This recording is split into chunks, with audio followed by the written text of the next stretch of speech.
الحمد لله رب العالمين خالق كل مكان مكين وأفضل الصلاة وأكمل السلام على سيد المرسلين وعلى آله الطيبين الطاهرين وأصحابه الأكرمين أما بعد فأعوذ بالله من الشيطان الرجيم بسم الله الرحمن الرحيم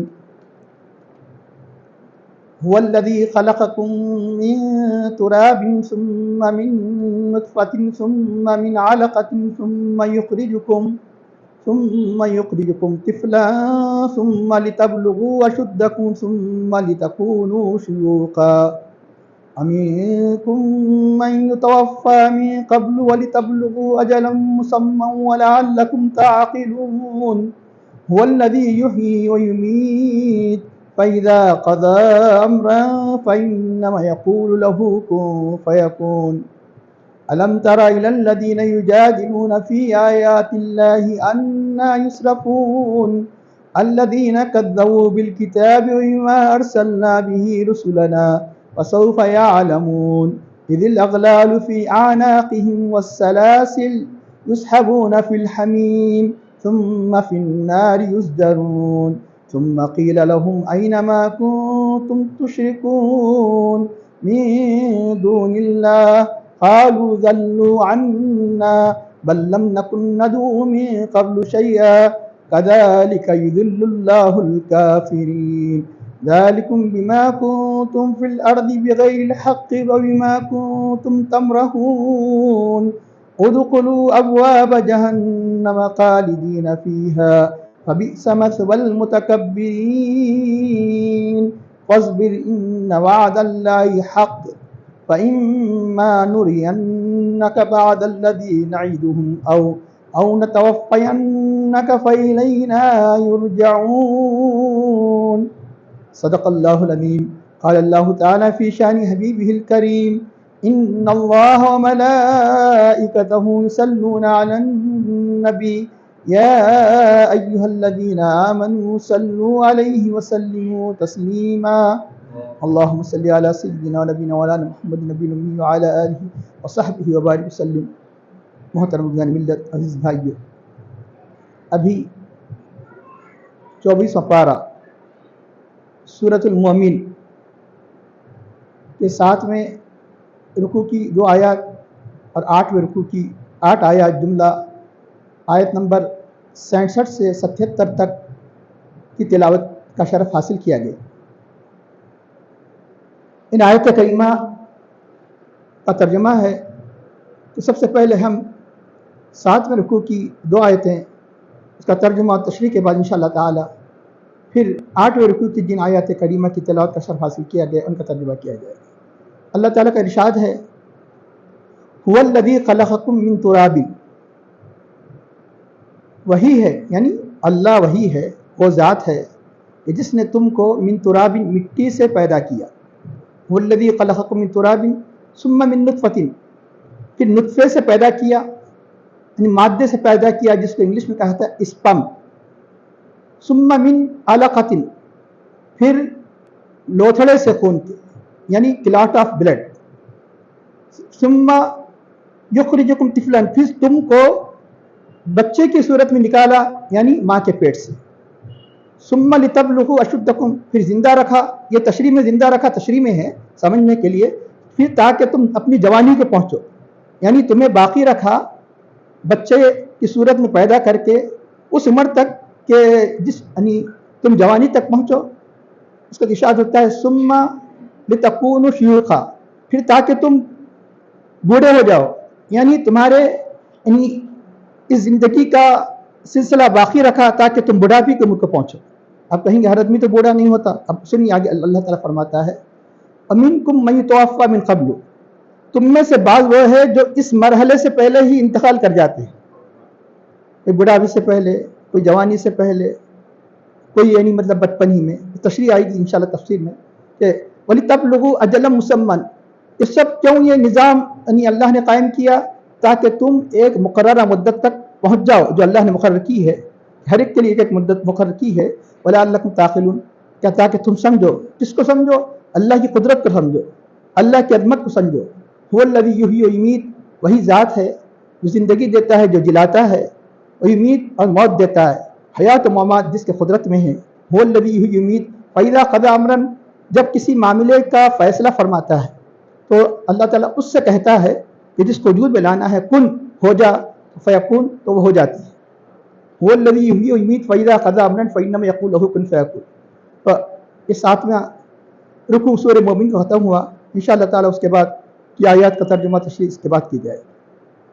محترم حاضرین، اگر یہ 2 آیات پر انسان غور و فکر کر لے، جس اعتبار سے بھی کرتا ہے وہ علمی انداز سے کرے یا کہ قرآن کریم کے جو بلاغتی انداز سے کرے، ایلوکنسی کے اعتبار سے کرے، یہ ہے کہ وہ موجودہ سائنس کی روشنی میں کرے، تو اللہ کی قدرت و عظمت کا اعتراف کرے گا اور کہے گا کہ یقیناً سارے کائنات کا خالق و مالک صرف اللہ ہے۔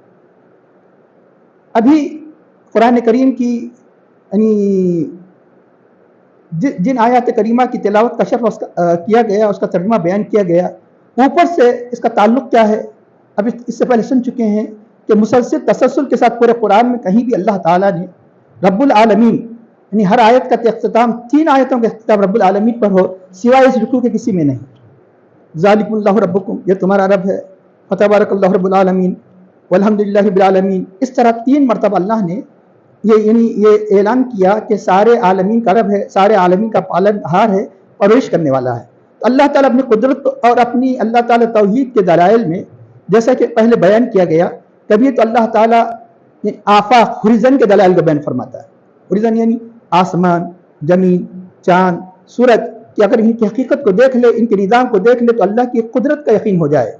اور کبھی انفس، انسان کے اندر سیلف، اس سر سے لے کر پاؤں تک اللہ تعالیٰ بے شمار نشانیاں رکھی ہیں کہ کبھی انفس کے دلائل۔ تو چنانچہ جیسا کہ اس سے پہلے کی آیات میں آفاق ہریزن سے تعلق رکھنے والی 4 نشانیاں بیان کی گئی، رات، دن، آسمان، زمین۔ اس کے اللہ تعالیٰ انفس سے متعلق یعنی اللہ تعالیٰ نے 3 نشانیاں بیان فرمائی کہ تمہارا پیدا کیا جانا، تمہارا رزق دیا جانا پاک چیزوں سے۔ اب یہ اس کا اللہ نے اعلان فرمایا کہ اتنا عظیم انسان، خوبصورت انسان، وصورکم فحسن صورکم، اس کی تفسیر سن چکے ہیں۔ ایک خوبصورت انسان کی صورت میں تمہیں اللہ تعالیٰ نے وجود دیا، لیکن تم یہ خوبصورت صورت جو دیکھ رہے ہیں، ظاہر کو دیکھ رہے ہیں، یہ خوبصورت صورت جو اللہ نے عطا کی ہے، اور تمہاری ربوبیت کا سلسلہ تمہارے آنے کے بعد نہیں۔ ربوبیت کا مطلب پالنا، گروہ تمہارے آنے سے پہلے ہی ہو چکا ہے، تم یہ نہیں جانتے۔ اس کی حقیقت کو اللہ تعالیٰ بیان فرماتا ہے کہ کس طرح ایک پانی کے بے جان قطرے کو اتنے حسین صورت میں اللہ تعالیٰ نے بنایا، وہ اس حقیقت کو بیان فرما رہا ہے۔ ہمارے اس عالم میں وجود میں آنے سے پہلے ہم کیا تھے، ہماری حقیقت کیا تھی، اس کی تفصیل بیان کی جا رہی ہے۔ تو چنانچہ اس کو کہتے ہیں پیدائش کے اس دنیا میں آنے سے پہلے مرحلے۔ قرآن کریم کا انداز ہوا کرتا ہے کہ موضوع کے اعتبار سے کسی بات کو اللہ تعالیٰ کسی مقام پر اختصار کے ساتھ اجمال کے انداز سے بیان فرماتا ہے، کسی مقام پر تفصیل کے ساتھ بیان فرماتا ہے۔ پیدائش کی تفصیل اس سے بڑھ کر یہاں اجمال ہے۔ پیدائش کی تفصیل اللہ تعالیٰ نے 18 پارے کے پہلے رکوع میں بیان فرمائی۔ یہاں پر جو اللہ نے بیان فرمایا هو الذی خلقکم من تراب، تو یہاں پر پورے کے پورے اسٹیج نہیں کہ یہاں ابتدا میں یہاں 2 اسٹیج بیان کیے گئے اور 2-3 اسٹیج بیان کیے گئے۔ تو اللہ تعالیٰ فرماتا ہے کہ 18 پارے میں وَلَقَدْ خَلَقْنَا الْإِنسَانَ مِنْ سُلَالَةٍ مِنْ طِينٍ، ہم نے انسان کو مٹی کے خلاصے سے بنایا۔ اس کا پھر ثُمَّ جَعَلْنَاهُ نُطْفَةً فِي قَرَارٍ مَكِينٍ، پھر ہم نے اس کو ایک مدت تک یعنی ماں کے پیٹ میں ایک قرار کی جگہ میں ہم نے نطفے کی شکل میں رکھا۔ تو اللہ تعالیٰ یہاں فرماتا ہے کہ هو الذی، اس کا تفصیل ہے انشاءاللہ تعالیٰ آگے بیان کی جائے گی۔ هو الذی خلقکم، اس نے تم کو پیدا کیا من تراب، مٹی سے۔ آپ کہیں گے سب کو تو مٹی سے نہیں بنایا، آدم علیہ السلام کو مٹی سے بنایا۔ یاد رکھیے کہ ساری کائنات آدم علیہ السلام کی اولاد ہے۔ اصل ہونے کے اعتبار سے یہی کہا جائے گا کہ انسان کس سے بنا ہے، مٹی سے بنا ہے، کیونکہ سب کا نسب کہاں جا تک پہنچتا، سب کا نسب حضرت آدم علیہ السلام، سب کے باپ، دنیا کا کوئی شخص ہو، سب کے باپ کون ہوں گے؟ حضرت آدم۔ تو حضرت آدم کی جب اصل مٹی ہوگی تو سارے کائنات کے انسانوں کی اصلی مٹی ہوگی، گرچہ کہ سارے انسانوں کو نطفے مادے سے بنایا، آدم علیہ السلام کو مٹی سے بنائے۔ یہ پہلی تفسیر ہے۔ دوسری تفسیر سن لیجئے کہ انڈائریکٹ انسان بھی مٹی ہی سے بنا ہے۔ وہ کیسے؟ بتایا گیا کہ جو انسان کا جو مادہ جس سے انسان وجود میں آتا ہے، بنتا ہے، وہ اس کا تعلق زمین کے سبزے نباتات سے ہے. تو اس نباتات جو انسان کھاتا ہے وہ نباتات کس سے پیدا ہوتے ہیں؟ مٹی کی طاقت کے بغیر پتھر میں کوئی پودا نہیں ہوتا، پتھر میں اناج نہیں ہوتا. مٹی کی طاقت کو لے کر ایک پودا وجود میں آتا ہے. جب مٹی کی طاقت کو لے کر جب پودا وجود میں آتا ہے اب کیا کرتے ہیں؟ اسے کھاتے ہیں. جو کھاتے ہیں اسی سے خون بنتا ہے. خون سے کیا بنتا ہے؟ جیسے کہ بعض لوگوں کا کہنا ہے کہ 40 خطروں سے ایک اسپرم ایک خطرہ بنتا ہے اس کا مادے کا. تو اس کو عقل جائیں گے میں نے ترکاری نہیں کھا تھا، زندگی بھر میں ترکاری نہیں کھایا، گوشت کھاتا ہوں. تو گوشت کس سے بنتا ہے؟ جانور گوشت نہیں کھاتا. جن جانوروں کو آپ کھاتے ہیں درندے گوشت کھاتے ہیں، جن جانوروں کو آپ کھاتے ہیں وہ سبزے کھاتے ہیں اور ترکاری کھاتے ہیں اور مٹی ہی سے تعلق رکھنے والی چیزیں کھاتے ہیں. انڈائریکٹ جانوروں سے کھانا بھی گویا مٹی ہی سے اس کا تعلق ہے. تو پھر وہ جو بھی مادہ پیدا ہوگا اس کا تعلق مٹی سے ہوگا، اس سے خون بنے گا، خون سے مادہ بنے گا. اب اللہ تعالیٰ فرماتا ہے، اللہ کی قدرت کو دیکھیے. ایک قرآن کریم ایک حقیر مادہ مائن مہین کہا گیا، یعنی مطلب ہے کہ جس سے انسان کو نفرت ہو جائے، اس حقیر مادے کو اللہ نے کیسے خوبصورت صورت عطا کی.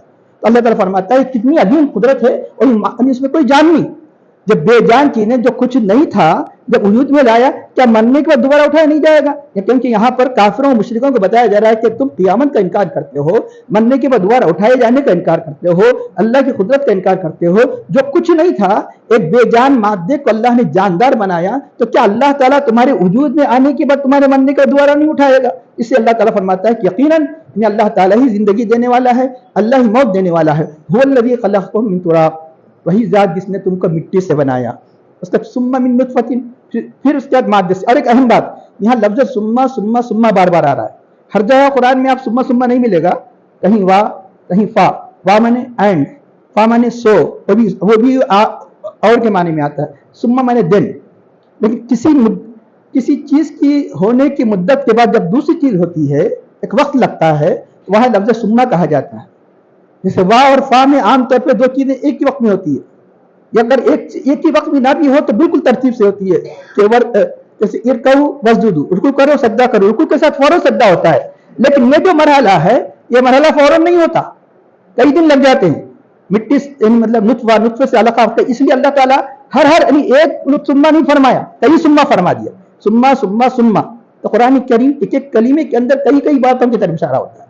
کہ اب یہ ثم کی تشریح کون کریں گے؟ اللہ کے نبی کریں گے. اور ثم کتنی دیر کا ہے یہ ثم اگر معلوم کرنا ہے تو نبی سے پوچھو. ہر چیز قرآن نہیں بیان کرتا، قرآن علم کی بنیادوں کو بیان کرتا ہے تاکہ انسان نبی کا محتاج رہے. یہ نہ کہے کہ میں خود جانتا ہوں، کہ نبی سے پوچھو. قرآن یہ کہتا ہے کہ نماز پڑھو. اور جب اتنی مرتبہ 70 مرتبہ 100 مرتبہ کہہ دیا نماز پڑھو نماز پڑھو، ایک مرتبہ کہنا 5 مرتبہ نہیں کہتا. نبی سے پوچھو. اور اتنی مرتبہ جب کہہ دیا ہے تو قرآن یہ نہیں کہتا کہ 5 وقت نماز پڑھو. ایک ہی لفظ ایک کلمہ پڑھا دینا تھا نا. تو نبی سے بے نیاز نہ ہوتا انسان. تو یہ ساری مرحلوں کو کون بیان کریں گے؟ اس کے تفاصیل کو نبی بیان کریں گے. هو الذی خلقکم من تراب ثم من نطفہ. پھر یہ جو مٹی سے جو تمہارا خون وغیرہ جو بھی ہے، اگر اس کو انڈائریکٹ مانے، یہ کہ انڈائریکٹ نہیں مانے تو آدم علیہ السلام کو مٹی سے بنایا، سارے انسان کو مادے سے بنایا، اس کے بعد نطفے سے بنایا. نطفہ ایک مادہ ہے، یعنی مطلب یہ کہ جس کو انگلش میں اسپرم کہا جاتا ہے. نطفے سے بنایا تو من نطفۃ، اور نطفے کو کہاں رکھا؟ ابھی آپ سن چکے ہیں 18 پارے میں، ایک قرار جگہ. یعنی مطلب ہے کہ جو باپ کے پشت سے نکل کر اللہ تعالیٰ ماں کے رحم میں اس کو ڈیولپ کرتا ہے، یعنی اس کی نشو نما کرتا ہے. کہ خلقکم من تراب ثم من نطفۃ. پھر وہ نطفے کو اللہ تعالیٰ کس میں تبدیل فرماتا ہے؟ ثم من نطفۃ ثم من علقۃ. ایک گوشت کے لوتھڑے میں ایک پانی تھا بے جان. تو بے جان پانی کیسا بن گیا؟ خون کا لوتھڑا بن گیا، خون کا ٹکڑا بن گیا، کلاڈ بن گیا. اس کے بعد وہ خون کا ٹکڑا کیا بنا؟ یہاں نہیں بیان کیا گیا، وہ 18 پارے بیان کیا گیا. کہ اللہ نے فرماتا ہے کہ مضغہ بوٹی بن گیا، گوشت بن گیا. پھر وہی 18 بار میں اللہ تعالیٰ فرماتا ہے کہ فَخَلَقَ النُّطْفَةَ عَلَقَةً فَخَلَقْنَا الْعَلَقَةَ مُضْغَةً. پھر اس کو ہم نے گوشت کی بوٹی بنایا. پھر اس گوشت کی بوٹی پر ہم نے کیا کیا؟ یعنی مطلب کہ ہڈی اس پر ہڈی چڑھائی، ہڈی بنایا. پوری اس کی تفصیل اللہ تعالیٰ قرآن کریم اللہ نے 18 پارے بیان فرمائے. فَقَسَوْنَا الْعِظَامَ لَحْمًا. پھر وہ ہڈیوں پر اللہ نے گوشت کو چڑھایا. اب یہاں ایک اہم بات، یہ جو سما کتنی مدت کا ہے؟ تو آخر مادہ کتنی مدت تک رہتا ہے؟ 40 دن. حضور نبی کریم صلی اللہ علیہ وسلم ارشاد فرماتے ہیں، بخاری مسلم کی روایت ہے کہ 40 دن ماں کے پیٹ میں پانی کی شکل میں رہتا ہے، اسپرم کی شکل میں رہتا ہے، نطفہ جس کو عربی میں کہتے ہیں منی کی شکل میں رہتا ہے، اس کا 40 دن یہی چیز خون کی شکل میں تبدیل ہو جاتا ہے. 40 دن کا مرحلہ ہے. پھر یہی 40 دن یعنی ایک گوشت کی بوٹی میں تبدیل ہو جائے، ایک بڑی بوٹی ہے. اب اس پہ سب چڑھیں گے، کان ناک وغیرہ بن ابھی تو بوٹی ایک اسٹرکچر بنایا. تو چنانچہ اب یہ 40 دن تک کتنے دن ہو گئے؟ 120 دن. کون سی سائنس تھی؟ کون سی سائنس تھی اس وقت 1400 سال پہلے؟ کون سا مطلب ہے کہ مائکروسکوپ تھا؟ کون سی دوربین تھی کہ جس کو دیکھ کر اللہ کے نبی نے فرمایا؟ وہ دوربین علم غیب کی تھی. غیب کی دوربین تھی کہ جس کی بنیاد پر اللہ کے نبی نے فرمایا کہ 40 دن یہ 40 دن یہ 40 دن یہ، کہ بخاری شریف مسلم شریف کی روایت پڑھ لیجئے. 120 دن کا جب مرحلہ ہو جاتا ہے، اب فرشتے کو حکم ہوتا ہے کہ 4 چیزیں لکھ دے. فرشتے کو حکم ہوتا ہے کہ 4 چیزیں لکھ دے کہ فیومر ب40، کہ یکتب عملہ. اور فرشتہ ماں کے پیٹ میں ہی، ابھی وجود میں نہیں آیا، ابھی پورا مکمل انسان نہیں بنا، ابھی کان ناک بھی نہیں بنائے گئے، ابھی روح پھونکی جانے والی ہے، ابھی روح پھونکی جانے والی ہے. اس کے عمل کو لکھ دے، کیا کام کرے گا، عمل کا تعلق کا وہ دین سے ہو دنیا سے ہو، سارے کے سارے اس کی زندگی کے اعمال کو لکھ دے. وہ اجلہ، اس کے موت کو بھی لکھ دے، کب مرنے والا ہے. اور اس کا اور کیا کھائے گا بولے تو صرف یہی نہیں، آپ بولیں گے روٹی کھائے گا، گوشت کھائے گا، کیا کمائے گا، کیا پیشہ اختیار کرے گا، وہ بھی لکھ دیتا ہے. اور اس کا پھر آخر میں لکھ دیتا ہے کہ شقی سعید، کہ بدبخت ہو کر مرے گا یا نیک بخت، وہ بھی لکھ دیتا ہے. اس کے انجام کو لکھ دیتا ہے کہ شقی ہے کہ سید. 4 چیزیں فرشتے کو کہہ دیا جاتا ہے. ثم ينفخ في الروح، بخاری شریف کی روایت ہے، پھر روح کو پھونکا جاتا ہے. 120 دن. آج سائنٹسٹ حیران ہیں اور یہ کہتے ہیں کہ آخر کس نے بتایا؟ تو یقیناً ہم بربلا کہتے ہیں اللہ کے نبی نے بتایا. اللہ کے نبی کو کس نے بتایا؟ اللہ نے بتایا. اللہ کے نبی کو کس نے بتایا؟ اللہ نے بتایا. تو کئی بعض سائنٹسٹ صرف اس حقیقت پر آج جو تحقیق 1400 سال بعد ہوئی ہے، کہ آج جس بات کی ہم نے تحقیق کی ہے کہ اللہ کے نبی نے آج سے 1400 سال پہلے بتایا، یقیناً وہ اللہ کے نبی ہے. بات صرف اعلان تو کیے، یہ تعصب کی بنیاد پر اور کچھ ان کے سماجی مسائل کی بنیاد پر انہوں نے اسلام کا اعلان نہیں کیا. ہو سکتا ہے بعض لوگوں نے در پردہ ایمان بھی لا لیا، ویسے بھی بات ہے، لیکن بعض لوگوں نے ایمان نہیں قبول نہیں کیا، لیکن اعتراف ضرور کیا.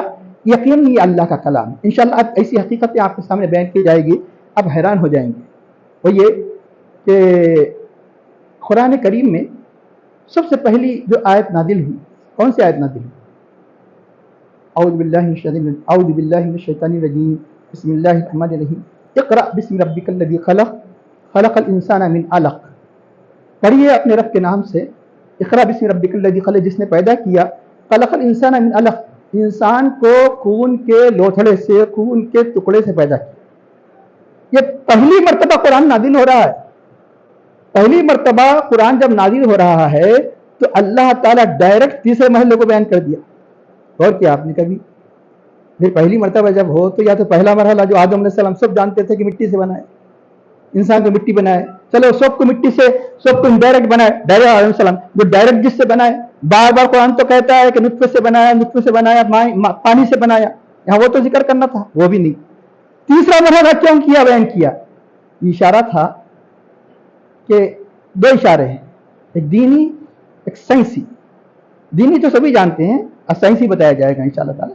دینی وہ یہ ہے کہ گوشت کی جو ٹکڑا، خون کا جو ٹکڑا ہوتا ہے دیکھے تو نفرت ہوتی ہے، انسان کو نفرت ہوتی ہے. اے انسان، تو صرف ایک مٹی کا تودا ہے، خون کا ٹکڑا ہے، جسے دیکھ کر نفرت ہو. تیری کوئی حقیقت نہیں. اگر حقیقت ہے تو تیری حقیقت علم سے ہے، تیری حقیقت اللہ کے نام لینے سے. اقرا بسم ربک، اپنے رب کے نام سے پڑھو. تو اللہ کا نام لینا یہی تیری حقیقت ہے، ورنہ تیری حقیقت کیا ہے؟ گوشت بوٹی وغیرہ وغیرہ ہے.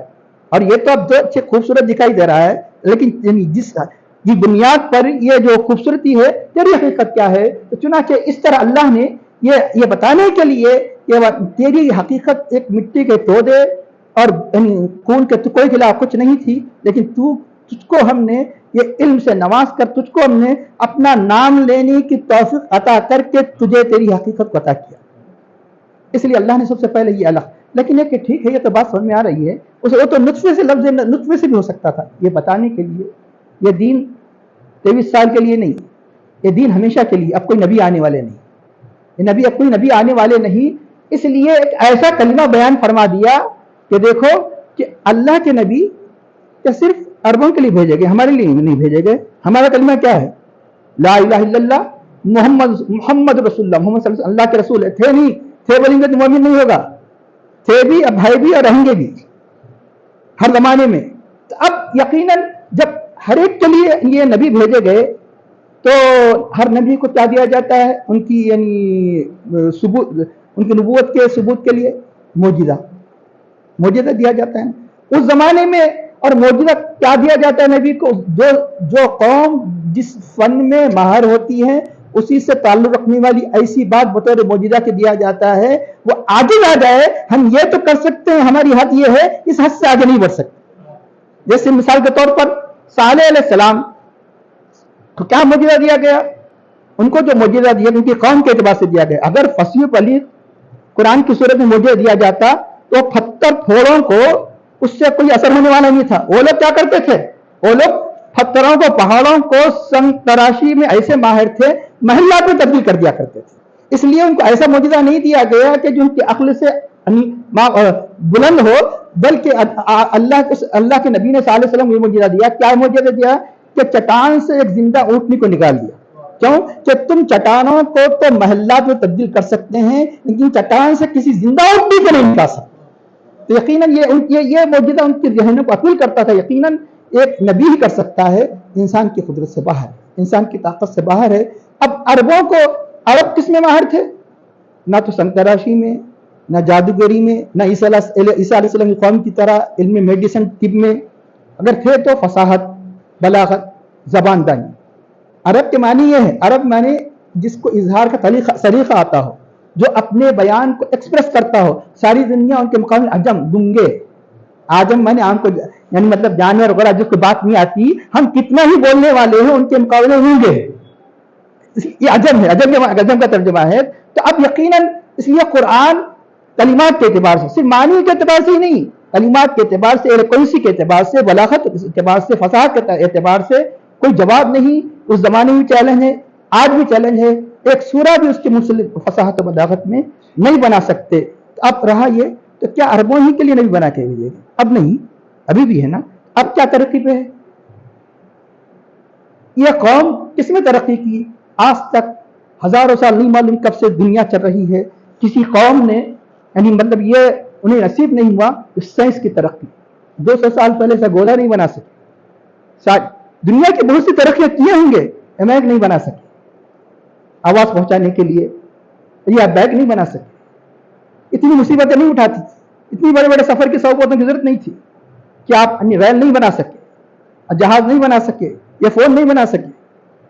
اتنی ساری چیزیں، یہ صحیح ترقی ہے. اس زمانے کے اعتبار سے نبی کو ایسا معجزہ دینا چاہیے. وہ معجزے کی طرف اشارہ کرنے کے لیے لفظ اللہ نے کیا فرمایا؟ انسان کو الگ سے پیدا کیا.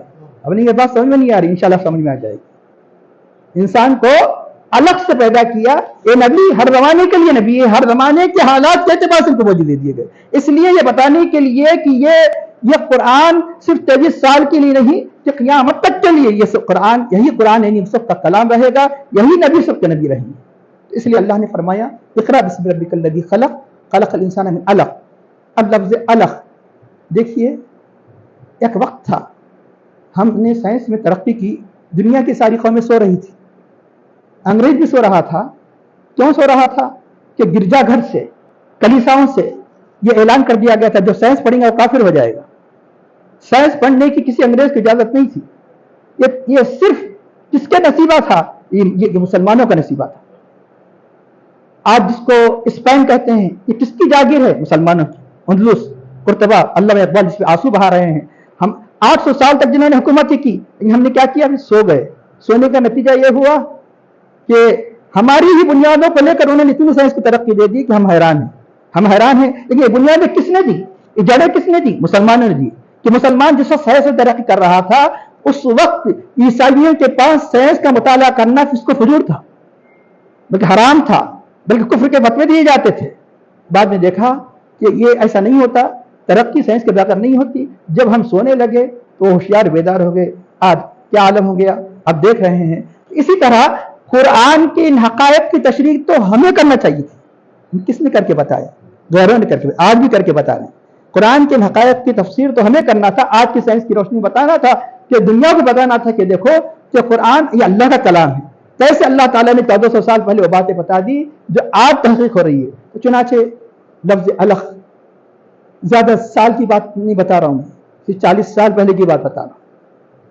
اور ایک اہم بات میں بتا دوں کہ جتنی سائنسی ترقیاں 200 سال کے اندر ہوئی، ان میں سب سے آخری علم، بالکل آخر میں جس کا پتہ چلا، انسان کیا کرتا ہے؟ سب کچھ دیکھتا ہے، اپنے آپ کو نہیں دیکھتا. اللہ تعالیٰ فرماتا ہے کہ سب دیکھتا ہے لیکن تو اپنے کو دیکھتا. آسمان کیوں بنایا گیا، زمین کیوں بنایا گیا، یہ چاند کیوں بنایا گیا، ستارے، کبھی یہ بھی پوچھا تو کیوں بنایا گیا؟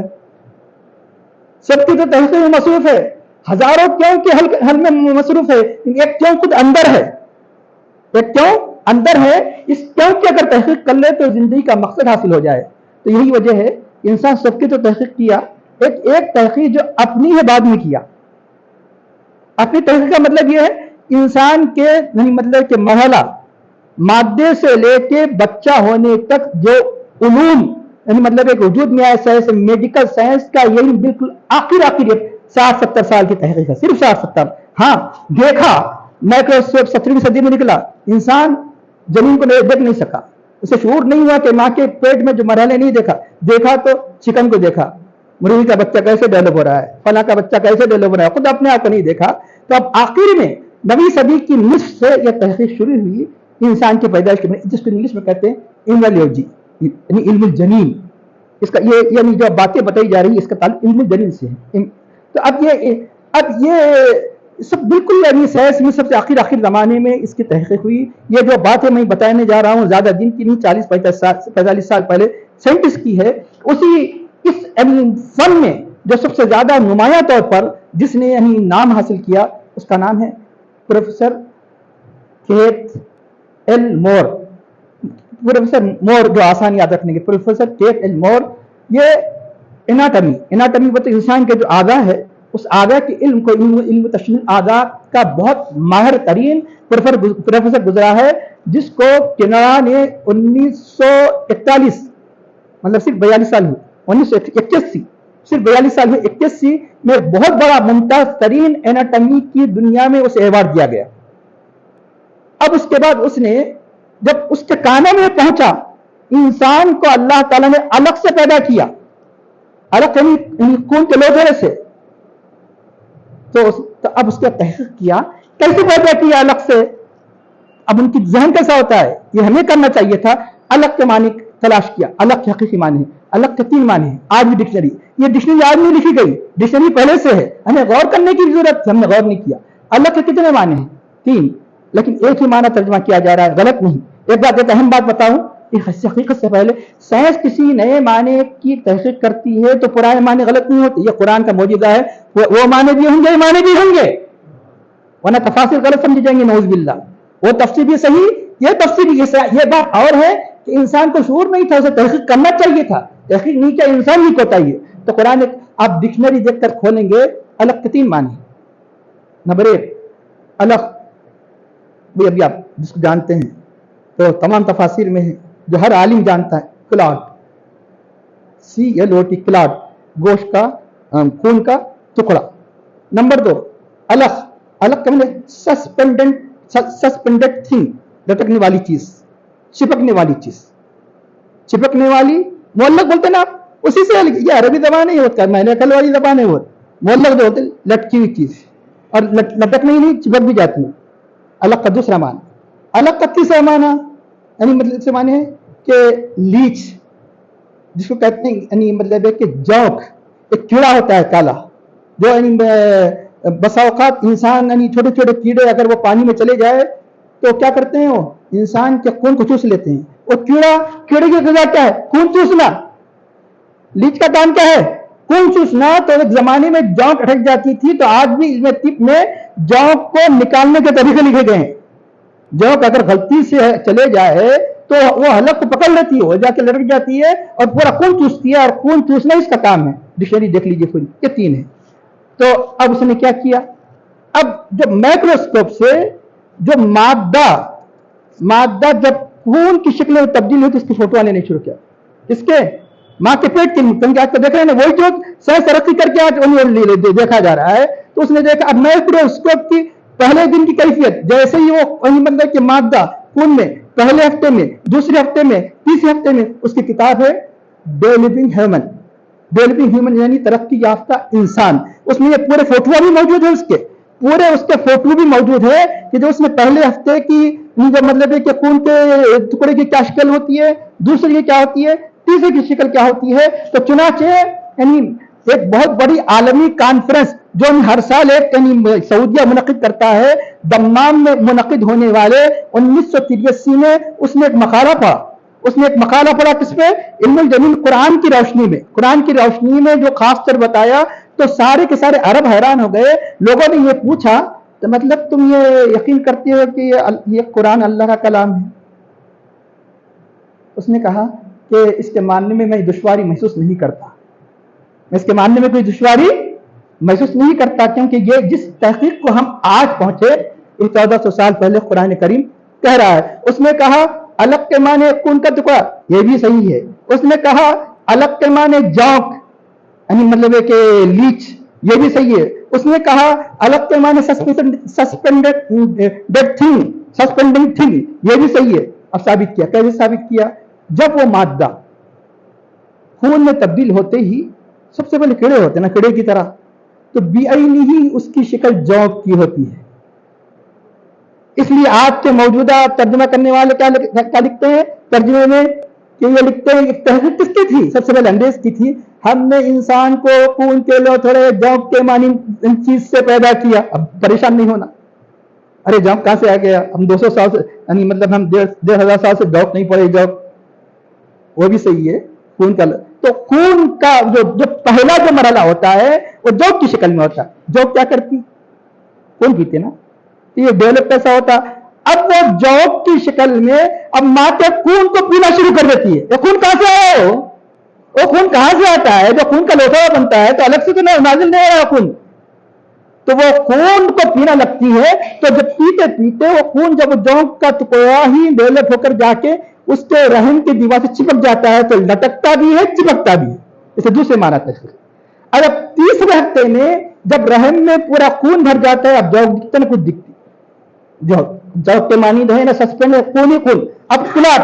تو قرآن یہ آخری معنی بیان کیا، ابتدائی معنی اللہ نے موقع دیا تھا، تم جاننا چاہیے تھا، تمہیں تحقیق کرنا چاہیے تھا۔ قرآن نے یہ لاسٹ معنی بیان کیا، کیا ہے آخری شکل کیا ہو جاتی ہے؟ کلاٹ۔ اس لیے ایک تفسیر دوسری تفسیر کے مخالف نہیں ہے، تو اس کے بعد یہیں تک بس نہیں کیا اس نے۔ اب یہ اللہ جیسے کہ اللہ تعالیٰ نے 18 پارے میں بیان فرمائی، یہاں تو اجمالی طور پر بیان کیا گیا۔ پھر اس خون کے لوتھڑے کو کس میں تبدیل کیا اللہ نے؟ بوٹی میں، گوشت کی بوٹی میں۔ تو گوشت میں تبدیل کیا، خود اسی آیت میں لفظ گوشت بھی آ رہا ہے آگے۔ گوشت عربی میں کیا کہتے ہیں؟ لحم، گوشت عربی میں لحم۔ لیکن اللہ نے اس مرحلے کو جو خون کا لوتھڑا جو بوٹی میں منتقل ہوتا ہے، گوشت نہیں کہا، مضغہ کہا۔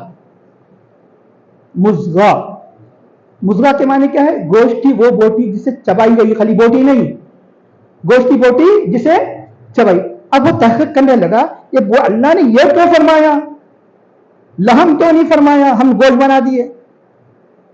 ایسی بوٹی جو چبائی جائے، اس کی مثال ایسے ہی ہے کہ کیسی بوٹی، اس کو سمجھانے کے لیے آج کل کی جدید دنیا میں گرچہ کہ کھانا نقصان دہ ہے، وہ چنگم جب کھایا جاتا ہے تو چنگم پر کھانے کے بعد پورا نہیں، پورا آدھا کھانے کے بعد نکالے تو چنگم کے اوپر دانتوں کے نشان آپ کو دکھائی دیں گے، اس کو کہتے ہیں کہ تو اس طرح اس نے فوٹو مائکروسکوپ سے فوٹو لے کر بتایا کہ جب وہ خون گوشت کی شکل میں تبدیل ہوتا ہے، ایسے اس کی پشت پر چھوٹے چھوٹے دھبے ہوتے ہیں، جیسے کہ دانتوں کے دھبے ہوتے ہیں، جیسے چنگم کو چبایا جاتا ہے۔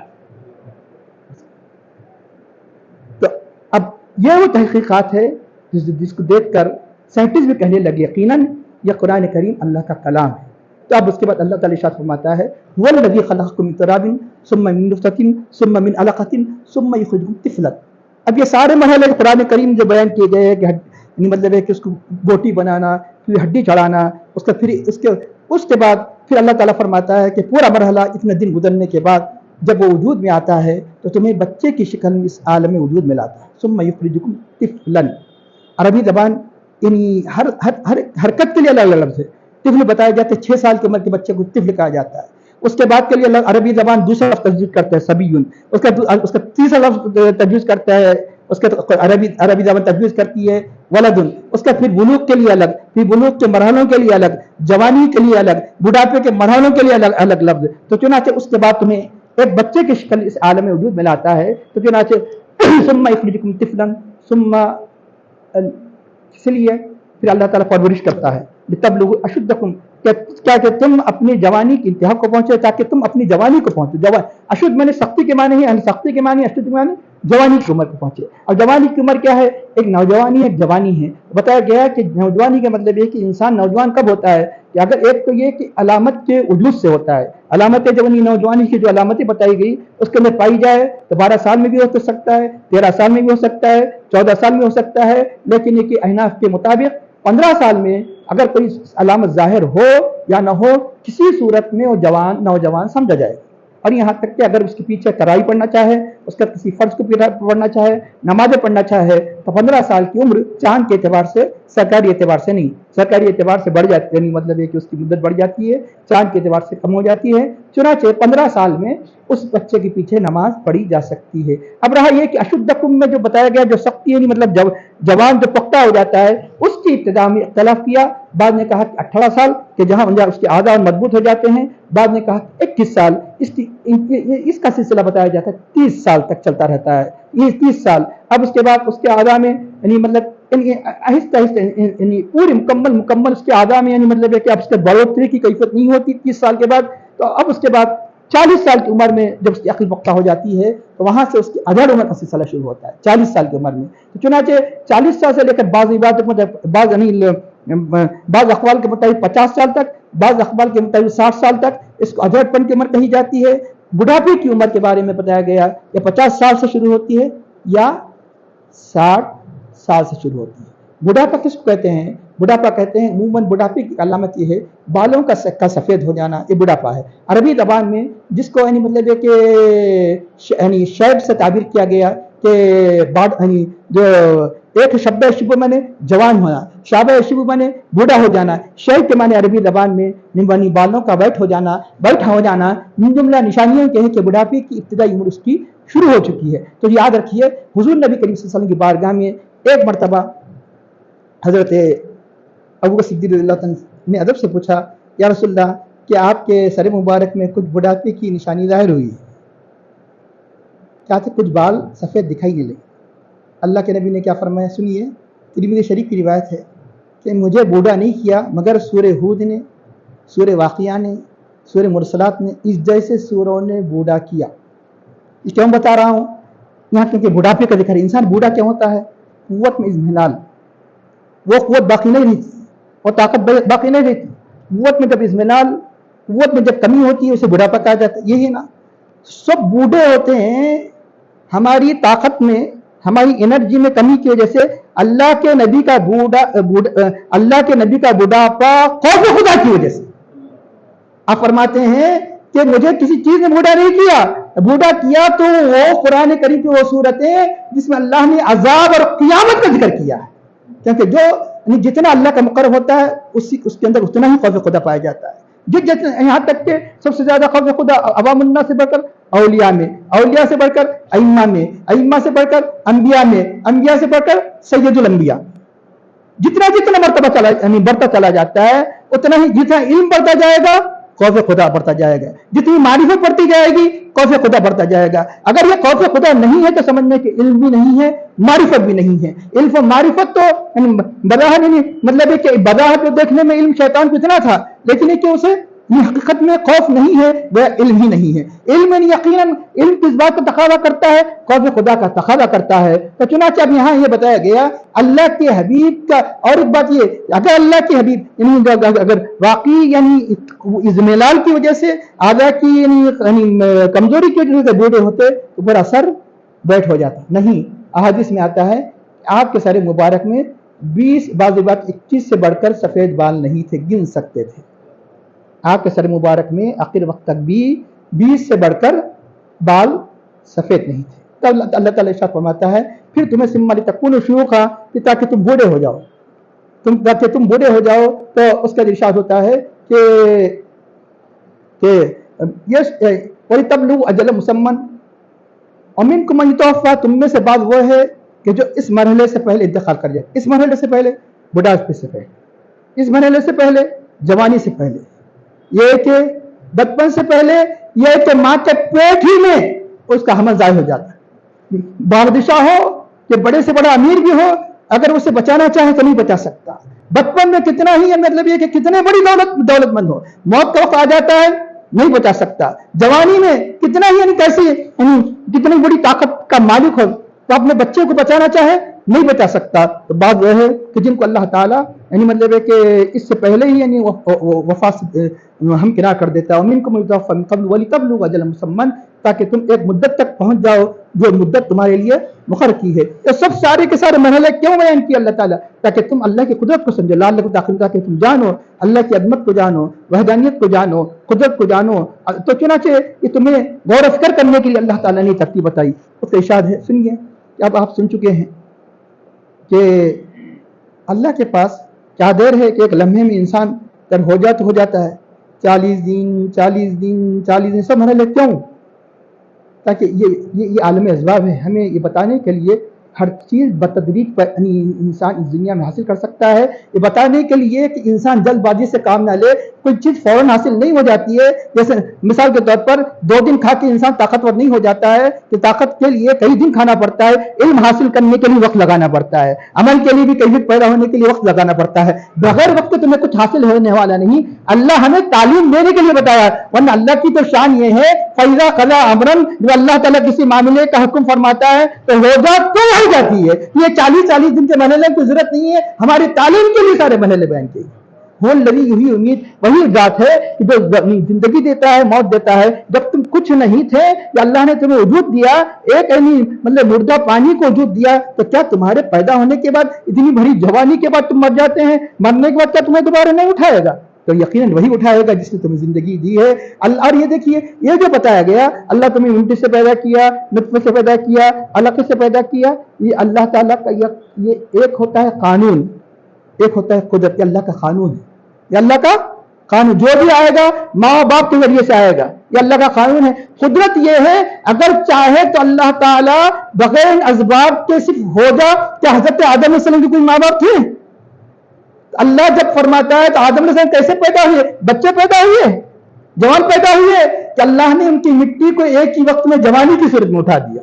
اللہ چاہے تو جب کسی چیز کا فیصلہ کرتا ہے تو چنانچہ حضرت آدم علیہ السلام کے نہ ماں ہے نہ باپ ہے، اللہ چاہے ایسے بھی تمہیں پیدا کر سکتا ہے. ہر قسم کی قدرت ہے. یہ نہ سمجھنا کہ اللہ تعالیٰ نعوذ باللہ اللہ تعالیٰ کی قدرت کی کمی کو نہ سمجھنا، بلکہ سمجھنا یہ اللہ کی مصلحت ہے، حکمت ہے. ورنہ اللہ چاہے تو کسی چیز کے بارے میں حکم فرماتا ہے وجود میں آ جاتی ہے. اب آئیے اب اس کے بعد اللہ تعالیٰ فرماتا ہے اتنی عظیم قدرت نشانی کے باوجود بھی کہ مشرک کافر اللہ کی وحدانیت کو نہیں مانتے، اللہ کی عظمت کو نہیں مانتے، یقیناً اس کا بہت برا انجام ہوگا. اس انجام کو ان آیات میں ذکر کیا گیا. اللہ تعالیٰ کا ارشاد ہے کہ اعوذ باللہ من الشیطان الرجیم الم تر الی الذین یجادلون فی آیات اللہ، کہ آپ نے نہیں دیکھا ان کی طرف جو اللہ کی آیات میں جھگڑتے ہیں، بحث کرتے ہیں. الم تر الی الذین یجادلون فی آیات اللہ انا یصرفون، وہ کیسے حق سے پھرے جا رہے ہیں، وہ کیسے حق سے انصراف کر رہے ہیں. الذین کذبوا بالکتاب، جنہوں نے کتاب کو جھٹلایا، اور وما ارسلنا به رسلنا، اور اس کو جھٹلایا جو ہم نے اپنے رسولوں پر نازل کیا. الذین کذبوا بالکتاب وارسلنا به رسلنا فسوف یعلمون، وہ اپنے انجام کو جلد دیکھ لیں گے. انجام کیسے ہے؟ اتنا خطرناک انجام ہے. اذ الاغلال فی اعناقہم والسلاسل، ان کی گردنوں میں طوق ہوں گے، والسلاسل زنجیریں ہوں گے. یسحبون فی الحمیم، انہیں گرم پانی میں کھینچا جائے گا. ثم فی النار یذرون، پھر آگ میں انہیں دھوکا جائے گا. یہ 4 آیتوں کے بعد پھر آگے 4 آیتیں پڑھی جائیں گی. اور یہ کہ یہ قرآن کریم میں اسی سورے میں تقریباً 3-4 مرتبہ اللہ تعالیٰ نے اس کو مکمل تکرار فرماتا گیا. کیا کہ یہ لوگ کافر قرآن کریم کی آیتوں میں کیسے بحث کرتے ہیں؟ یہ کہتے ہیں کہ یہ اللہ کا کلام نہیں، یہ کہتے ہیں اللہ کا کلام نہیں، یہ کہتے ہیں کہ جس میں بیان کیا گیا کہ مرنے کو جھوٹنا ہے ہم اس کو نہیں مانتے. مختلف انداز سے جو قرآن کریم کی آیات کا انکار کرتے ہیں اتنی قدرت کی عظیم نشانی کو دیکھنے کے باوجود. ان سے پوچھو کہ چاند کس نے, یہ آسمان کس نے بنایا, ان سے پوچھو یہ زمین کس نے بنایا, ان سے پوچھو یہ رات کس نے بنایا, ان سے پوچھو یہ دن کس نے بنایا, ان سے پوچھو یہ وجود جو تمہارا وجود ہے کس نے بنایا. یقیناً کہنا پڑے گا اللہ نے بنایا. جس ذات نے بنایا اسی ذات, وہی ذات جس طرح تمہیں وجود میں لائی وہی اس عالم کو فنا کر کے دوبارہ زندہ کرے گا. حشر ہوگا, محشر ہوگا, عالم آخرت ہوگا, جنت ہوگی, دوزخ ہوگی. جو نہ ماننے والوں کے لیے جہنم ہے. جہنم کے عذاب کی تصویر کشی کی گئی. اس میں بتایا گیا جو اللہ کی آیتوں میں اختلاف کرتے ہیں, بحث کرتے ہیں, وہ کیسے حق سے انحراف کرتے ہیں. جو ہماری کتاب کا انکار کرتے ہیں, ہم نے نبی پر جو وحی نازل کی ہے اس سے انحراف کرتے ہیں, انہیں اتنی سخت سزا آخرت میں ملے گی. ایک اہم بات بھی عرض کر دوں, اللہ کی آیات میں بحث کرنا ایک بحث ہوتی ہے تحقیق کے لیے جو علماء کرتے ہیں, یقیناً وہ محمود ہے. محمود یعنی مقبول ہے, یعنی مطلب ہے کہ جیسے قرآن خود کیا کہتا ہے کہ غور و فکر کرو, تفکر کرو. ایک ہوتا ہے اسے ٹھکرانے کے لیے, انکار کرنے کے لیے, یہ انسان کو کیا کرتا ہے, کافر بنا دیتا ہے. ایک انکار کرنے کے لیے, اس میں نقص نکالنے کے لیے, جیسے کافر کیا کرتے ہیں. اور ایک بھی ہے درمیان قسم جو یہ کہتی ہے کہ ہم اس قرآن پر ایمان لے آئے, پھر بھی اس قرآن میں ایسے اپنے اوہام باطلہ کی تائید کے لیے جو غلط عقیدہ پہلے بنا لیا جاتا ہے. قرآن کے مطابق عقیدہ نہیں بنایا جاتا ہے, پہلے غلط عقیدہ بنایا جاتا ہے. قرآن کی آیتوں کو اس عقیدے کے مطابق کرنے کی کوشش کی جاتی ہے جس نے گمراہ فرقے کرتے ہیں. ایک تو یہ کہ قرآن کے مطابق اپنے عقیدے کو بنایا جائے. قرآن کے مطابق اپنے عقیدے کو بنانا اور ہے, اور اپنا ایک عقیدہ بنا کر قرآن کو اس کے مطابق بنانے کی کوشش کرنا. اہل سنت وہ ہے جو قرآن اپنے نظریے کو قرآن کے مطابق کرتے جاتے ہیں. جتنے گمراہ فرقے ہیں اپنی گمراہ کن عقیدوں کو کے مطابق قرآن کو کرنے کی کوشش کرتے ہیں. ایسے لوگوں کی طرف بھی اشارہ ہے. بولیں گے آپ کہاں سے لا لیے؟ علامہ ابن سیرین, یہ کوئی معمولی نہیں ہے, جن کی روایتیں بخاری میں ہیں, مسلم میں ہیں, ترمذی میں ہیں, جو حضرت ابو ہریرہ کے شاگرد. فرمایا کہ یہ قدریہ اس زمانے میں, اللہ کے نبی کے زمانے میں قدریہ نہیں نکلے تھے, صحابہ کے زمانے میں وجود میں آ گیا. قدریہ یعنی تقدیر کا انکار کرنے والا. یا قدریہ کے بارے میں آیت ہو سکتی ہے کہ جو قرآن کی آیتوں میں ایسی پیسے نکالا کرتے ہیں. قدریہ عذاب قبر کا انکار کیا کرتے ہیں, قدریہ تقدیر کا انکار کیا کرتے ہیں. اس زمانے میں قدریہ ہے, اس زمانے میں کوئی اور ہے, وہ بھی بحث کرتے ہیں. کیسی بحث کرتے ہیں؟ جو انعام یافتہ جماعت, جو صدیقین, جو شہداء, صالحین کے نظریے کے خلاف ہے. اب میں اس کی مثال دوں گا. قرآن میں ایسی بحث جو اپنے عقیدے کی تائید کے لیے, وہ کیسی بحث جو گمراہ فرقے کیا کرتے ہیں. ایک مثال پہلے سن لیجئے کہ مثال کے طور پر آج جتنے گمراہ فرقے ہیں کیا ان کا قرآن کوئی الگ ہے؟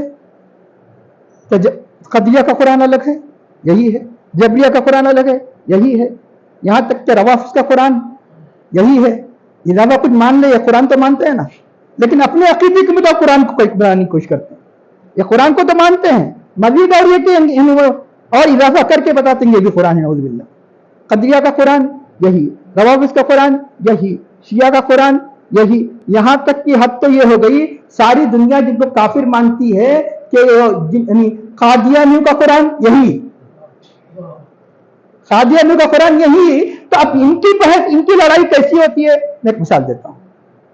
اب یہ شخص آج کل کے نوجوان, ارے قرآن پڑھ کے سنا ہے, صحیح ہے, قرآن تو پڑھ کے سنایا, لیکن صحیح سنایا, اس کا مطلب صحیح بیان کیا, نہیں بیان کیا. تو اب سنیے, اب ایک شخص تفسیر بیان کر رہا ہے. اس لیے تفسیر کی 3 قسمیں ہیں. ایک تفسیر جاہلانہ, ایک تفسیر دوسری طرف عالمانہ, تیسری عاشقانہ جسے عارفانہ بھی کہہ سکتے ہیں, جس سے آپ کو پتا چلے گا کہ اب یہ ہر جگہ ہر تفسیر ضروری نہیں ہے کہ وہ صحیح ہو. تفسیر جاہلانہ بھی ہو سکتی ہے, تفسیر عالمانہ بھی ہو سکتی ہے. جاہلانہ تفسیر کیسی ہوتی ہے؟ اب جو جتنے پڑھے لکھے بھی, جو پڑھے لکھے کون سے, جو دین کا علم نہیں رکھتے, دنیا کا علم رکھتے ہیں, وہی بھٹک جاتے ہیں. ارے گمراہ کیسے ہوتے ہیں؟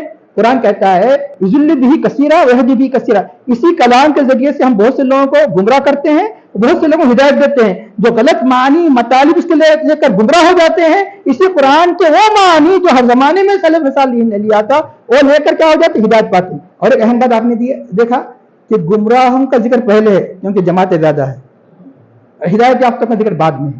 یضل بہ کثیرا ویہدی بہ کثیرا، کیونکہ 73 فرقوں میں 72 گمراہ ہے، ایک حق پر ہے، اس لیے اللہ تعالیٰ نے گمراہ ہونے والوں کا ذکر پہلے فرمایا. وہ بھی قرآن، ان کا قرآن بھی یہی ہے. کیسے ہوتی ہے؟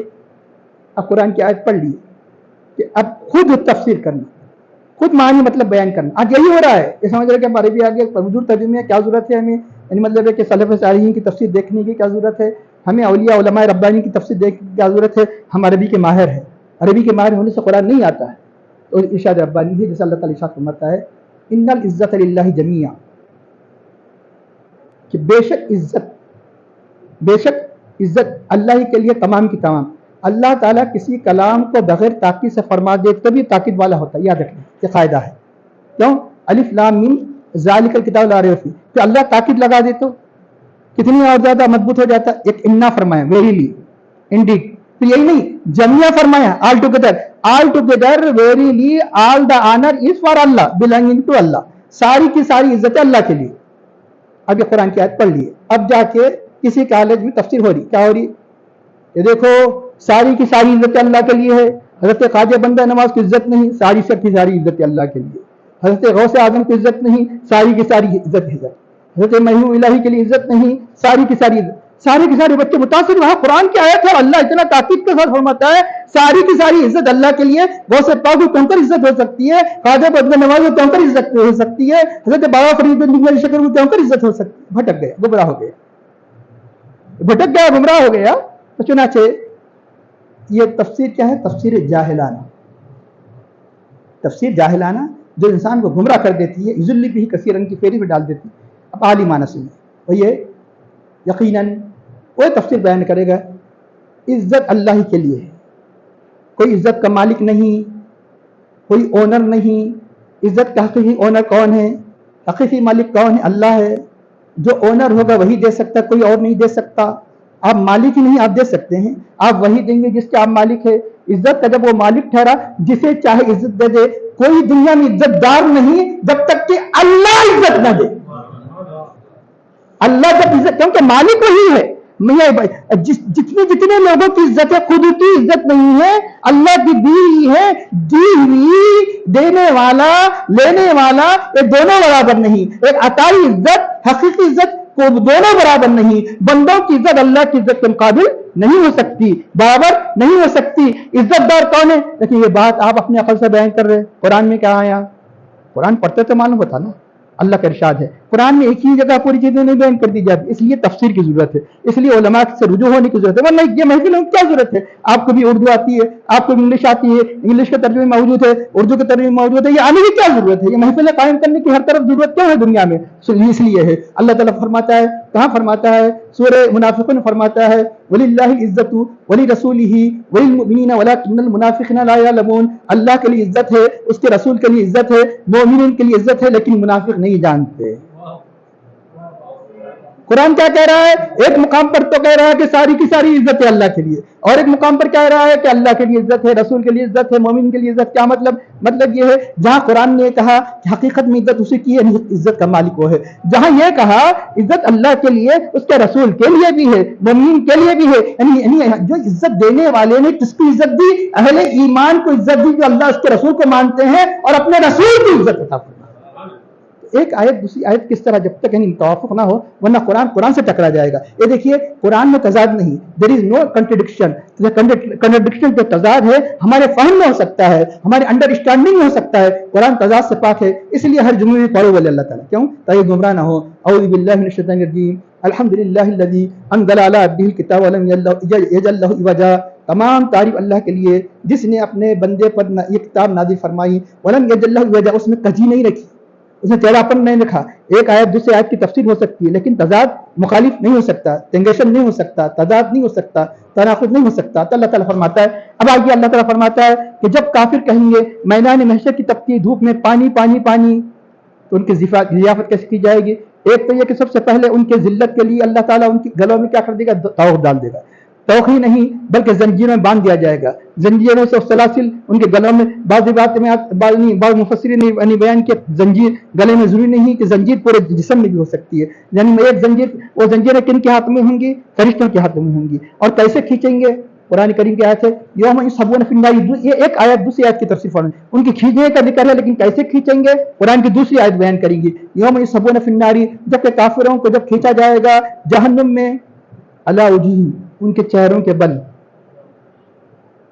ان کے، تو بعض لوگوں نے تعجب کیا چہروں کے بل کیسے نہیں چلیں گے، تو اس کی علماء نے اس کی تفسیر بیان کی، جب رب یہ پاؤں پر چلانے پر قادر ہے تو چہروں پر بھی چلانے پر قادر ہے، چہروں کے بل انہیں یعنی ذلت کے ساتھ جہنم میں کھینچا جائے گا فی الناری، اور سب سے پہلے آگ میں ہی ڈالا جائے گا، پانی پانی کہیں گے تو گرم گرم پانی میں ڈالا جائے گا، یسحبون فی الناری اللہ تعالیٰ والسلاسل یسحبون فی الحمیم، حمیم میں نے گرم گرم پانی میں انہیں ڈالا جائے گا، اس کے بعد جب گرم گرم پانی ان کے منہ کو جلا دے گا، قرآن کریم کی آیت ہے یشوی الوجوہ، ان کے چہروں کو جلا دے گا، ان کے ہاتھوں کو جلا دے گا، اب اس کے بعد پھر انہیں جہنم کی آگ میں ڈالا جائے گا، ارشاد ہے ثم فی النار یسجرون، پھر جہنم کی آگ میں انہیں دھوکا جائے گا، ثم قیل لہم، پھر ان سے کہا جائے گا این ما تشرکون، کہاں ہے جو تم من دون اللہ، اللہ کے علاوہ شریک قرار دیتے تھے، اللہ کی ذات میں شریک قرار دیتے تھے، اللہ کی صفات میں شریک قرار دیتے تھے، قالوا صحیح کہیں گے ذلوا عنا، وہ سب ہم سے گم ہو گئے، نہیں دکھائی دے رہے ہیں، کیوں کسی جہنم کی اور طبقے میں وہ عذاب مبتلا ہے، بلکہ کہیں گے قالوا بل لم نکن ندعو من قبل شیئا، کہ ہم اس سے پہلے کسی کو عبادت ہی نہیں کرتے تھے، پکارتے ہی نہیں تھے، جھوٹ کہیں گے، کذالک یضل اللہ الکافرین، اللہ تعالیٰ اسی طرح کافروں کو اللہ تعالیٰ کیا کرتا ہے، گمراہ کرتا ہے، اس کا اللہ تعالیٰ کا اعلان ہوگا ادخلوا ابواب جہنم خالدین فیہا، جہنم کے دروازوں میں تم داخل ہو جاؤ، فبئس مثوى المتکبرین، اور یہ یعنی یہ تکبر کرنے والوں کے لیے کیا ہی برا ٹھکانہ ہے، اب اس کے بعد اللہ تعالیٰ ارشاد فرماتا ہے فاصبر ان وعد الحق، اپنے نبی پاک صلی اللہ علیہ وسلم کو خطاب کر کے فرماتا ہے کہ آپ صبر کیجئے، جو ان کے لیے جو عذاب کا وعدہ کیا گیا یہ ہونے والا ہے، ان وعد الحق، بے شک اللہ کا وعدہ سچا ہو کر رہے گا، کہ فَإِمَّا نُرِيَنَّكَ بَعْضَ الَّذِي نَعِدُهُمْ، یقیناً ہم اس عذاب کے وعدے میں سے تھوڑا تو ہم جو وعدہ کر رہے ہیں اس کا بعض تو آپ کو ہی دکھا دیں گے دنیا، اگر اس دنیا یعنی آپ فَإِمَّا، اگر ہم چاہے تو اسی دنیا میں اس کا حصہ دکھا دیں گے، اور نَتَوَفَّيَنَّكَ، یا ہم آپ کو وفات دیں گے، فَإِلَيْنَا يُرْجَعُونَ، یہ بچ نہیں سکتے، ہماری ہی طرف ان کافروں کو لوٹنا ہے، وہاں ضرور عذاب مبتلا کیے جائیں گے۔ اب آئیے ہم اختتام کی طرف آ رہے ہیں، یہ آخری آیت جو تلاوت کی گئی تھی اس کا ترجمہ ہے، جہنم کی عذاب میں جب مبتلا کیا جائے گا کیسا سخت عذاب ہوگا، تو اللہ تعالیٰ فرشتوں سے کہے گا، کیا کہے گا کہ تم عذاب دیتے جاؤ، میں ان کے جسموں کو تبدیل کرتا جاؤں گا، کیونکہ وہ ایسی آگ ہوگی جب دنیا کی آگ استعمال کے لیے یعنی اللہ نے بھیجا تو جہنم کی آگ کو 100 مرتبہ جب دھویا گیا تو دنیا کی آگ استعمال کے قابل ہوگی، وہ کیسی آگ ہوگی، تو آپ کہیں گے کہ جب ایسی آگ ہوگی تو سارے کا سارا جسم جب تباہ ہو چکا تو عذاب کس کو، یہ کہیں گے نا، عذاب کس کو، جب پورے کا پورا دنیا ہی کی آگ میں چند منٹوں میں پورا بھسم ہو جاتا ہے، پھر عذاب تو وہ ہمیشہ دینا ہے، وہ کہ جنت بھی دائمی ہے جہنم بھی دائمی ہے، تو اللہ تعالیٰ ان کی چمڑوں کو تبدیل کرتا جائے گا، کتنی مرتبہ تبدیل کرتا جائے گا، حضرت معاذ بن جبل رضی اللہ عنہ نے فرمایا ایک دن میں 70,000 مرتبہ ان کی کھالوں کو تبدیل کیا جائے گا، ان کی یہ کھال جو ہے ایک دن میں 70,000 مرتبہ، کیونکہ ایک سیکنڈ میں بھسم ہو جائے گا، پھر اللہ تعالیٰ ان کے عذاب کو تازہ کرنے کے لیے بھسم کر ان کو اٹھاتا جائے گا۔ یہ کس یعنی آیت کی تفسیر میں ہے، سن لیجیے، بہت حقیقت کی طرف آپ کی توجہ دلانا چاہتا ہوں۔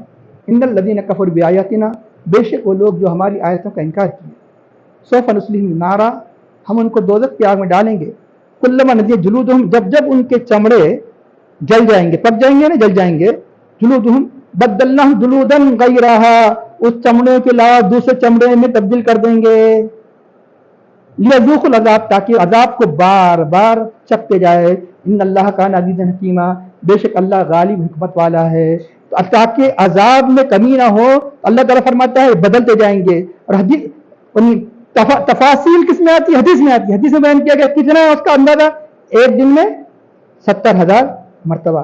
یہی ایک آیت دنیا کے ایک ایسی سائنٹسٹ جو کسی مذہب تو مذہب اللہ کو بھی نہیں مانتا تھا، اسی آیت نے اسے اسلام لانے کی توفیق عطا کی۔ ابھی آپ کو بتاؤں کہ نام ہے اس کا، عجیب نام ہے، ٹیچا ڈا بولنے میں کچھ ہو سکتا ہے غلطی ہو، بعد میں تصحیح کر لے سکتے ہیں. ٹیٹا سین، یہ مائن چنگ جیسے چائنا وغیرہ کے نام ایسے ہوتے ہیں. تو یہ بہت بڑا ایناٹمی کا پروفیسر، علم تشریح، اس کا اپنی ایناٹمی کا بڑا چیئرمین رہ چکا ہے. کہ یہ خاص طور پر یہ جلد ہے، جلد کے جیسے ڈرمیس کہتے ہیں، ڈرمیس کہتے ہیں، یہ ڈرمیس کا ماہر تھا. ٹیٹا سین مائچنگ یونیورسٹی کا بہت بڑا ڈائریکٹر چیئرمین رہا اور بڑے بڑے اسے ایوارڈ ملے. اسے بہت بڑا فخر تھا اپنے تحقیق پر. کون سی تحقیق؟ 1400 سال تک، یعنی مطلب ہے کہ آج سے 50 سال 70 سال تک دنیا اتنی ہی جانتی تھی انسان کے جلد میں درد نہیں ہوتا. 1350 سال تقریباً کیا تحقیق تھی؟ پوری دنیا یہ مانتی تھی، سائنٹسٹ ہو کہ جدید ہو کہ قدیم، سب یہ مانتے تھے انسان کے یہ درد کا تعلق یعنی دماغ میں ایک رگ سے ہے، وہ رگ محسوس کرتی درد ہو رہا ہے، ورنہ حقیقت میں جلد میں درد نہیں ہوتا. 1300 سال تک لوگوں کی یہ یعنی اسی تحقیق پر رہے، یہ جلد میں نہیں ہوتا درد. تو اس نے بڑا نام کمایا، کس نے؟ کہ اس جلد میں بھی درد ہوتا ہے، اس جلد میں بھی درد. یہ سمجھ رہا ہے کہ بہت بڑا. تو اس کے سامنے ایک مسلمان نے کہا کہ تمہیں اپنی اس تحقیق پر ناز ہے، جلد میں درد ہوتا ہے. سن لیجئے، جلد میں درد ہوتا ہے تو میں خود بات سنا دوں. تو جب یہ تحقیق ہوئی تو جب ڈاکٹروں نے پتہ چلایا پہلا درجہ، جب مثال کے طور سورج وغیرہ کی جب روشنی میں یعنی جلتا ہے تو اس میں آبلے پڑ جاتے، جلتا ہے انسان. یہ تو اس کا جب دوسرا درجہ یہ ہوتا ہے ڈرمیس تک، جب جل جاتا ہے تو ڈرمیس تک پہنچ جاتا ہے. تیسرا درجہ یہ ہے کہ اس کی اندر یعنی مطلب ہڈیوں تک پہنچ جاتا ہے. یہ سیکنڈ درجہ بہت خطرناک ہے. تیسرے درجے میں احساس نہیں ہوتا، کیونکہ اصل جو یعنی مطلب چمڑے میں جو درد کا احساس ہے وہ جلد کا احساس جل چکا ہوتا ہے تو ہڈیوں تک چلے جاتا ہے. اب دوسرا جو حصہ ہے تو کیا کرتا ہے؟ تو ڈاکٹر سوئی چھپا کر دیکھتا ہے، اگر درد ہوا تو سمجھنا کہ ابھی اس کی جلد کا احساس ختم نہیں ہوا، ابھی علاج آسانی سے ہو سکتا ہے. درد نہیں ہوتا سمجھنا کہ اب معاملہ بہت آگے تک پہنچ چکا ہے. یہ جدید تحقیق ہے، یہی تحقیق پر یہ نازا تھا کہ جلد میں درد ہوتا ہے. تو مسلمان عالم نے کہا جس بات کی تم نے تحقیق کی قرآن میں آج سے 1400 سال پہلے اللہ نے بیان فرمایا. کہاں فرمایا؟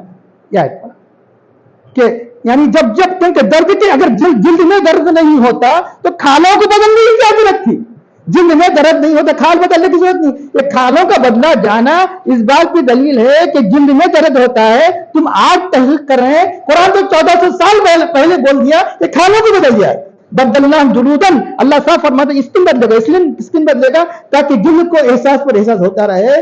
تو اس نے کہا یہ کلام کس کا ہے؟ کس نے پیش کیا؟ فرمایا کہ محمد رسول اللہ صلی اللہ علیہ وسلم نے پیش کیا. کہ یہ محمد صلی اللہ علیہ وسلم کو کون بتایا؟ اللہ نے بتایا. اس کا یہ سوال ہے ہو از اللہ، ایسا وہ لکھتا ہو از اللہ، اسے بتایا کہ اللہ ہی سارے کائنات کا خالق مالک ہے. تم سمجھتے ہیں کہ ہم حکمت والے بننا چاہتے ہیں، تم ہمیں نہیں علم والے بننا چاہتے ہیں. اس کے بغیر تمہیں علم نہیں مل سکتا، حکمت نہیں مل سکتی، دانش نہیں مل سکتی. اور قرآن کریم کی وہ آیات جس کا تعلق سائنس سے ہے تحقیق کرنا شروع کر دی یہاں تک کہ اس نے سعودی عربیہ میں جو اس سے پہلے آپ جو کانفرنس کی 7ویں تھی، ابھی 8ویں کانفرنس، یعنی تقریباً 81 کے بعد، کون سی 81؟ 1981 کے بعد 8ویں کانفرنس، ہو سکتا ہے 82 83 میں اس نے ایک مقالہ پڑھا کہ جس نے بتایا کہ قرآن اور سائنس اور قرآن کی آیتیں و عظمتیں حدیث میں جو سائنس کے بارے میں اشارہ، اس کی عظمتوں کو بیان کر کے اس نے ریاض میں ہونے والی اس کانفرنس میں اپنے اسلام کا اعلان کیا. ایک آیت اب اس یہ اللہ تعالی ارشاد فرماتا ہے کہ اب آخر میں فرماتا ہے کہ فصبر ان وعد اللہ، آخری آیت جو کی تفسیر کی ہے کہ آپ صبر کیجئے کہ یقیناً اللہ کا وعدہ سچا ہے. ہو سکتا ہے کبھی ذہن میں وسوسہ ہے کہ اللہ کے نبی کا یقین نہیں ہے، کیسے بھی عذاب آئے گا.